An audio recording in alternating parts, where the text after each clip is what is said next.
Salut à toi, bienvenue dans cette nouvelle vidéo, j'espère que tu te sens zen aujourd'hui. Dans la vidéo d'aujourd'hui, j'aimerais t'aider en 3 étapes à imposer tes limites. Est-ce que tu es comme moi et tu as déjà eu cette frustration de te dire « je ne sais pas m'imposer, je ne sais pas imposer les limites et j'ai l'impression de me sentir dépassé dans mon quotidien ». Franchement, moi ça m'est arrivé plein de fois et je me suis beaucoup amélioré à ce niveau-là. Et je sais à quel point ça peut être frustrant d'être là et de te dire en fait que tu n'as pas le contrôle de ton propre périmètre, de ta propre zone d'intimité, de tes propres envies, de tes propres besoins et de tes priorités dans ta vie, tu vois. Parce que c'est très facile de ne pas définir de frontières en fait, de ne pas définir de frontières et de laisser les autres pénétrer dans notre frontière. Et ça peut être assez problématique parce que tu vois, sur le court terme, tu as l'impression que c'est pas grave. Tu pourrais te dire, bah écoute, c'est bon, je fais avec. Bon, j'avais prévu de faire ça, j'avais envie de faire ça aujourd'hui, j'avais envie de faire ça dans ma vie. Tu vois, si on prend ça dans une mesure plus grande, j'avais envie de faire ça dans ma vie, dans les mois à venir, dans les années à venir. Et c'est pas grave si je le reporte, c'est pas grave si je le fais pas tout de suite, c'est pas la fin du monde. Tu vois, c'est le genre de rationalisation qu'on se dit qui marchent sur le court terme, mais qui sont absolument pas fonctionnel sur le long terme. Sur le long terme, ça te pourrit la vie ce genre de pensée parce qu'au final, ce sont des excuses en fait que tu utilises pour ne pas prendre conscience qu'en fait tu ne prends pas la peine et le courage de te fixer tes limites. Tu ne prends pas la peine et le courage déjà de les connaître. Donc, allons voir ça ensemble maintenant.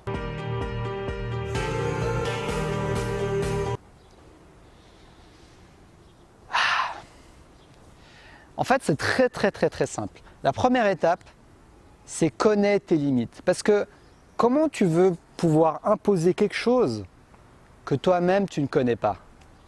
Tu vois, c'est comme si tu essayes d'aller dans la ville que tu préfères, que tu décides de déménager, que tu décides de changer d'endroit où tu habites, tu vas aller dans un nouveau pays, mais tu ne sais pas où tu veux aller. Tu vois, tu ne décides pas où tu vas aller, tu ne décides pas dans quelle ville tu vas aller, mais tu dis non, je vais quand même déménager, je vais quand même y aller, je vais quand même voyager, sans savoir où tu veux aller. Tu vois, le problème avec ça, c'est que tu vas te perdre, tu vas aller à droite, tu vas aller à gauche, tu vas aller à Rome, tu vas aller à Casablanca, tu vas aller en France, tu vas aller à Paris, tu vas aller partout, mais en fait, au final, tu ne vas jamais savoir où tu veux aller parce que tout simplement, tu n'as pas défini de destination. Et ça, c'est quelque chose de très simple. C'est quelque chose de très basique, mais qui va faire la différence.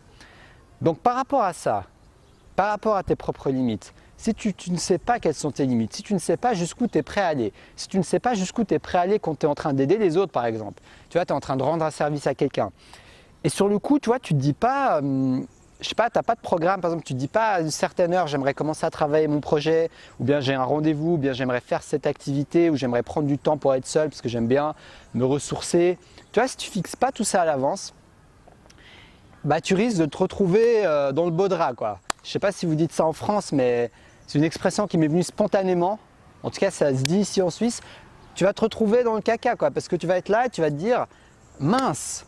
En fait, je ne sais même pas comment me fixer mes limites parce que je ne pense même pas à mes propres limites, parce que je ne les connais même pas. Donc tu vois, tu es là, tu sens une certaine frustration peut-être qui va agir en toi, dans ton corps, dans tes émotions, tu vas ressentir ça. Mais en même temps, tu vois, quand tu vas vouloir t'exprimer, tu vas vouloir, je ne sais pas, peut-être être proactif et dire bon, je dois y aller, mais au final, tu te rajoutes du doute. Tu te rajoutes du doute, déjà que c'est pas facile de toujours s'affirmer, d'imposer ses limites en sachant ce qu'on veut, bah là, en sachant pas ce que tu veux, tu vas encore doubler la difficulté d'imposer tes limites. Parce que non seulement tu auras la peur de t'affirmer, exprimer tes limites, mais en plus tu auras en gros le doute, quoi. Le doute parce que tu ne sais pas, tu n'es pas au clair dans ta tête. Donc moi, par rapport à cette première étape, je t'invite juste à faire une chose, de prendre du temps avec toi-même. Ok, tu peux prendre du temps avec toi-même et vraiment t'écris tout simplement quelles sont tes priorités dans la vie. Quelles sont les choses qui sont importantes pour toi? Quelles sont les choses que tu ne veux pas négocier, que tu ne veux pas mettre en deuxième plan, que tu ne veux pas mettre en troisième plan, que tu ne veux pas mettre en dixième plan, mais que tu veux mettre en premier ou deuxième plan? Ça va être tes priorités, ça va être tes œufs d'or. Ça va être ça que tu vas protéger, ça va être ça dans lequel tu vas imposer tes limites. Et le but, c'est pas de le faire d'une manière rigide, de le faire d'une manière, j'ai envie de dire archaïque, où tu vas te battre avec les autres. Mais le but, c'est surtout que tu en aies conscience. Comme ça, si une fois tu mets tes œufs d'or et tu les offres à quelqu'un, tu vois, ça veut dire que tu n'as pas mis ta limite aujourd'hui, au moins tu sais, au moins tu es conscient et tu l'as fait d'une manière consciente parce que peut-être qu'il y a un imprévu ou parce que tu as eu trop peur pour t'affirmer, mais c'est pas grave, on n'est pas parfait. Tu vas y arriver petit à petit, avec le temps, avec la pratique, mais au moins tu en es conscient. Tu vois, quand tu as fait ta liste des limites, des choses qui sont importantes pour toi, de tes priorités, tu n'es pas là en mode ouais, bah en fait, j'arrive pas à imposer mes limites et puis c'est chiant. Et puis voilà. Tu vois, là, si tu restes juste dans cette situation, tu restes dans une situation qui est encore floue. Tu restes dans une situation où tu n'es pas proactif, où en fait, tu te mets en victime dans cette situation. Et c'est ok parce que c'est pas toujours facile de savoir tout ça. C'est pour ça que je te partage mon expérience avec toi. C'est pour ça que je te partage mes prises de conscience et tout ce que j'ai lu, tout ce que j'ai appris. Le plus important, c'est que dès aujourd'hui, que tu écrives quelque part tes priorités et tes limites, ce qui est important pour toi. Et n'hésite pas à te connecter à tes valeurs pour définir tes limites. Parce que souvent, nos limites, on les choisit selon ce qui est important pour nous. Et on est tous différents, on est tous des êtres humains différents, on a tous des valeurs différentes selon notre conditionnement, selon où on est né, selon notre personnalité, selon notre style, selon notre manière de nous exprimer avec le monde, etc. etc. Donc au final, ça sera un travail que tu pourras pas déléguer. Je pourrais t'aider, je pourrais te donner des questions, je pourrais même te faire des formations sur le sujet. Mais il n'y a que toi qui pourras te poser devant ton stylo, devant ta feuille ou bien devant ton ordinateur et prendre le temps d'explorer ce qui se passe à l'intérieur de toi-même, de prendre le temps d'explorer les différents aspects qui vont te permettre de définir tes valeurs et de définir tes limites. C'est quelque chose qui te tient dans les tripes, c'est quelque chose que si tu t'imagines l'atteindre, que si tu t'imagines y arriver, que si tu t'imagines le pratiquer, que si tu t'imagines dans 1 an, 2 ans, 5 ans, tu te dis putain c'est trop bien, je suis trop content de l'avoir fait, tu te sens en cohérence, tu sens une énergie, une harmonie. Tu vois, en toi, c'est quelque chose que tu peux ressentir dans les tripes. Et c'est ce que j'aimerais t'aider à faire justement. J'aimerais t'aider à ressentir ça et à commencer à vivre en harmonie avec. Donc, écris tes priorités. La deuxième étape, c'était quoi la deuxième étape? Bah, tu vois, je l'ai complètement zappé la deuxième étape. Je vais la lire et te la dire tout de suite. Donc, la deuxième étape que j'ai notée, c'est… Ah oui, de connaître le point de non-retour. Tu vois, c'est une chose de connaître tes limites, c'est une chose de connaître tes priorités, mais c'est également une chose de connaître ton point de non-retour. Parce que comme je t'ai dit, j'aimerais pas que tu deviennes un rigide, j'aimerais pas que tu deviennes quelqu'un de complètement non flexible, qui quand tu as une priorité, tu dis non à tout, et peu importe la situation, peu importe les urgences, peu importe tes envies du moment, tu vois, parce que des fois on a des désirs spontanés du moment, des envies du moment.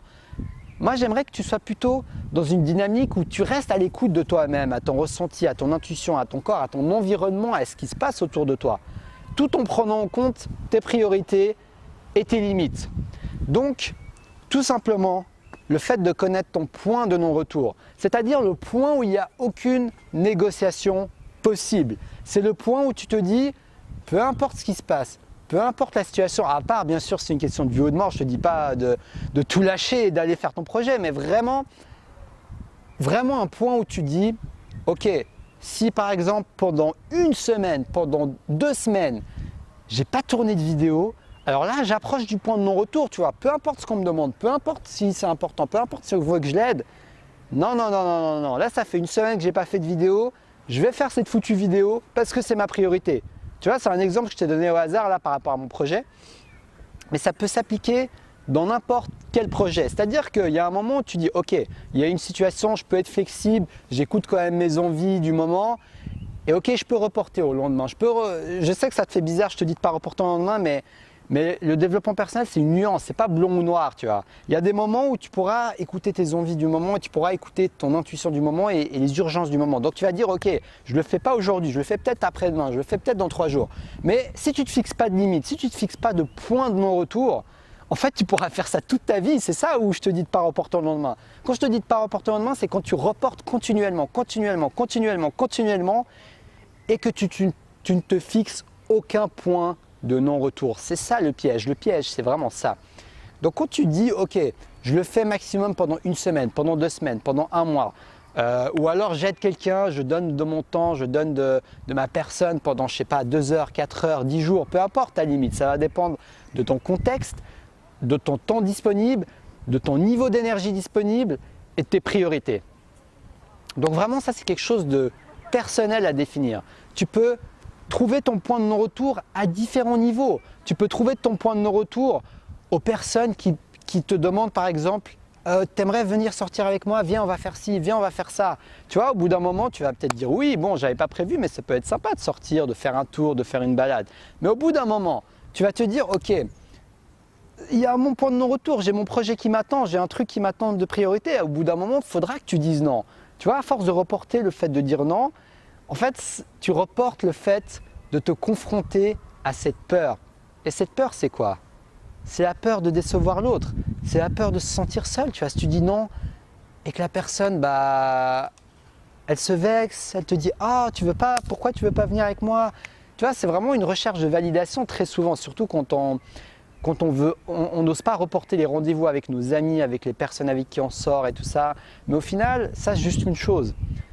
Plus tu vas renier tes propres besoins, tes envies, tes priorités, tes valeurs pour dire oui aux amis, pour dire oui, pour te sentir accepté, et paradoxalement, moins ils vont déjà te respecter et toi-même, ton propre respect de toi-même, ta propre estime de toi-même est en jeu dans ce genre de situation en fait. À chaque fois que tu dis non à toi et que tu dis oui aux autres et que tu n'en as pas conscience, je dis bien quand on n'a pas conscience, parce que parfois tu peux vouloir aider les autres et mettre de côté tes besoins et ça c'est ce qu'on appelle le don, c'est ce qu'on appelle donner, offrir, partager et c'est ok. Mais quand tu le fais trop souvent, ça nuit à ton estime de soi. Donc vraiment, c'est ça l'importance d'avoir un point de non-retour. C'est le point de non-retour, c'est ton kit de survie, tu vois. C'est ton kit de survie. En sachant ton point de non-retour, tu sais que tu vas au moins perpétuer la survie de ton bien-être et de ton estime de soi, ok? J'aime bien cette image, c'est comme ta trousse de secours. Tu vois, de temps en temps, tu peux te blesser, tu peux te faire des égratignures, mais au bout d'un moment, tu n'aimerais pas quand même te faire une super blessure, quoi. Une super blessure où, je sais pas, tu iras à l'hôpital et ça se passera pas bien, tu vois. C'est une métaphore que j'utilise un peu extrême, mais c'est ça que je partageais avec toi, en fait. C'est vraiment le fait que ça peut être vraiment quelque chose qui va te sauver de définir ton point de non-retour. Et en plus, ça t'apporte de la clarté. Et la troisième étape, c'est tout simplement d'expérimenter et de répéter, répéter, répéter et répéter. Parce qu'au final, imposer ses limites, savoir fixer des limites, c'est une question de pratique, c'est une question d'expérience. Plus tu le feras, plus tu t'habitueras à le faire et plus tu deviendras confortable à l'idée de le faire. C'est quelque chose qui va rentrer dans ta zone de confort, c'est quelque chose qui te demandera moins d'efforts, c'est quelque chose qui te sera beaucoup plus spontané. Et c'est quelque chose qui va t'améliorer ton estime de toi-même, comme je t'ai dit, et qui va améliorer ton rapport avec les autres, ton rapport avec toi-même. Parce qu'au final, le rapport que tu as avec les autres, les émotions que tu ressens avec les autres, la manière dont tu penses que les autres te perçoivent, c'est très souvent le reflet dont tu te perçois de toi-même en fait. Donc plus tu t'affirmeras, plus tu oseras dire non et plus tu oseras dire oui à toi-même, plus tu oseras dire oui à tes projets, plus tu oseras voir ta liste que tu as faite. J'espère que tu as fait cette liste si tu ne l'as pas encore fait, où tu mets tes priorités, où tu mets tes valeurs et plus tu peux même afficher cette liste et la voir tous les jours si au début c'est dur de dire non, si au début c'est dur de ne pas fixer de limites. Et puis, à force de relire cette liste, tu vas te reconnecter à ton envie, à ta vision, à tes objectifs, à ce qui compte pour toi.